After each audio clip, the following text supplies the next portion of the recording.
In the name of God, the Father, Son, and Holy Spirit. Amen. Amen. Please be seated.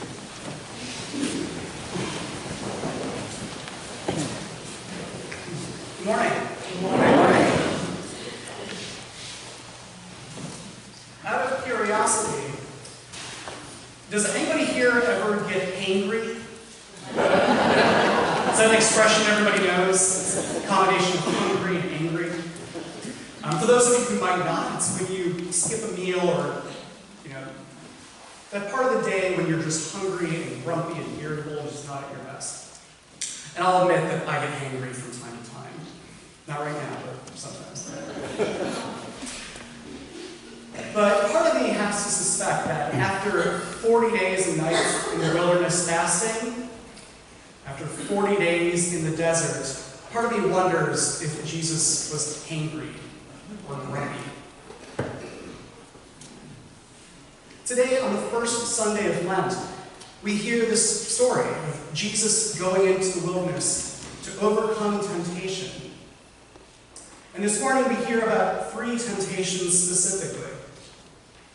The temptation to turn rocks into bread, the temptation to worship the devil, and the temptation to put God to the test. But Scripture also tells us that at that point he had been in the desert for 40 days and 40 nights. It's a biblical phrase for a very, very long time. He had already been in the desert for a long time before being confronted by these 3 temptations. But these are the only 3 we hear about. We don't hear about all those other temptations leading up to this moment. We don't hear about all the other ones he had to confront and overcome. Because Scripture also tells us that that entire time he was being confronted with temptation. But we hear just about these 3. These 3 that happened towards the end of this long vigil in the wilderness. And I have to believe that it's because that's when we are most susceptible, most vulnerable to temptation. It's not when we first go into those desert times of our lives. It's not when we first enter into that dry place. Temptation becomes the hardest to resist when you're already feeling weak. When we're already weak and exhausted and tired. When our souls are already hungry and thirsting, and we've already used up all of our reserves. It's in those times of exhaustion when we're just running on fumes and trying to get from one day to the next, struggling to take one step after another. That's when temptation is hardest to resist. For example, if you've given something up for Lent, if you've given up eating sugar, for example, it probably won't be that hard the first week. And the second week, it gradually gets a little harder, and then a little harder. And there's other examples of this, of things that progressively get more difficult as time goes on. Caring for a loved one, for example. You have a parent or a spouse or a child, and you become the primary caretaker for them. At first, it might not be that hard. At first, it might be gratifying and satisfying. But as time goes on, if you've been doing that for years, if you've been in that role day after day, caring for somebody while not also caring for yourself at the same time, then it becomes challenging on a whole other level. Then the temptation to give up, to become frustrated, to feel overwhelmed, that temptation can be very present. Or for those who struggle with alcohol and drinking, or any other addiction, the temptation to slip back into that pattern, the temptation doesn't hit you when you're feeling full. It doesn't get you when you're satisfied and everything is going okay. It doesn't hit you when the waters are calm. It hits you when you're exhausted, when you're frustrated, angry. We all encounter dry desert periods in our lives. We all have temptations of one kind or another that each of us has to confront. But we don't have to confront them alone. We're not Jesus. We don't go into the desert by ourselves. Wherever we are, Christ walks with us. And prayer is always a source of strength and comfort.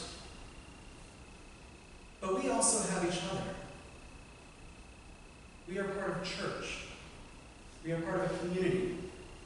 We are the family of Christ. And it's okay to ask for help when we need it. It's okay to admit those times when you're feeling weak and vulnerable. It's okay to ask for help. Or to tell somebody about a struggle that you've had to overcome in your past. Or something that you still struggle with. Because Jesus must have done the same thing. Jesus must have told the disciples about his struggles. He told them about his temptation. Otherwise, how would we know about it? How would we be talking about it 2,000 years later? He went into the desert alone. There were no witnesses. Which means, for us to know, he told the disciples. He was open and vulnerable with them. And that's a hard thing to do. It's hard to admit that you're vulnerable. It means admitting that you have flaws. It means acknowledging that you're not perfect. Which for some of us is hard because we're very aware of them. It's hard at times to see anything other than our flaws. And so admitting it to somebody else can seem like it's highlighting it. It's hard to admit that you're not perfect. But none of us are. And the goal for us is not perfection. The goal for us in this journey of faith is faithfulness. It's turning back to God in those moments when we fall and fail. It's having the humility to ask for help when we need it. The theologian Thomas Merton once said that the desert is a place of such spiritual value because there's nothing else there of worth. He was saying that there is nothing in the desert to exploit, nothing to distract us from our relationship to God.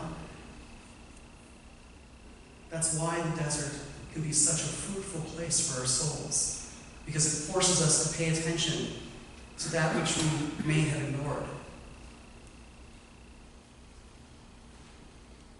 Throughout our lives, each one of us goes through those desert periods.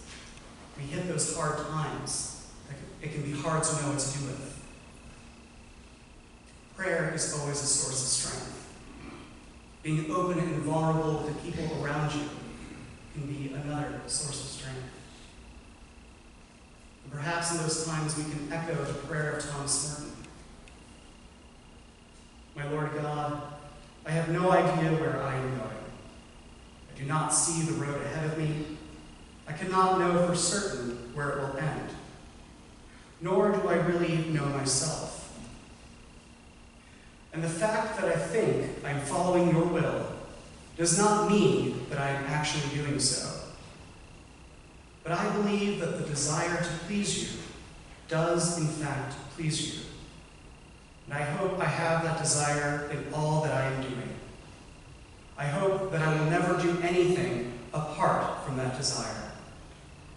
And I know that if I do this, you will lead me by the right road, though I may know nothing about it.